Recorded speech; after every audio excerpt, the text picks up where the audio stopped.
भूतिया अस्पताल कहानी की शुरुआत एक छोटे से गांव में होती है, जहां एक भूतिया अस्पताल स्थित था। लोग कहते थे कि उस अस्पताल में भूत प्रेत रहते हैं और अस्पताल के कर्मचारी भी डर के मारे हुए रहते थे। इस अस्पताल की भूतिया माहौल की खबरें पूरे गांव में फैली हुई थीं। एक दिन एक युवक जिसका नाम राहुल था, ने अस्पताल में जाने का निश्चय किया। उसने सोचा कि कहीं कोई समस्या होने की संभावना है और उसे समझने की जरूरत है। राहुल ने अस्पताल के प्रमुख स्वास्थ्य कर्मचारी से मिलने का निर्णय किया। प्रमुख कर्मचारी को पहले तो हंसी आई, परंतु फिर उन्होंने राहुल को समझाया कि उनकी सोच गलत है।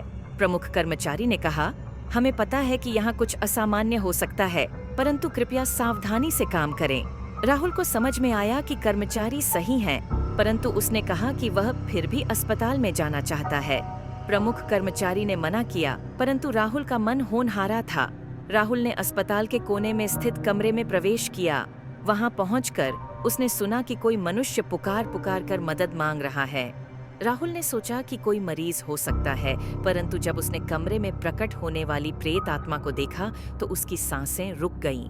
प्रेत आत्मा कहने लगी, मुझे मेरी मुक्ति मिली है, धन्यवाद। राहुल को समझ में नहीं आया कि क्या हो रहा है, परंतु प्रेत आत्मा का साया हिलकर खो खो कर खत्म हो गया। राहुल को समझ में आया कि सच में भूत प्रेतों की मुक्ति हो सकती है।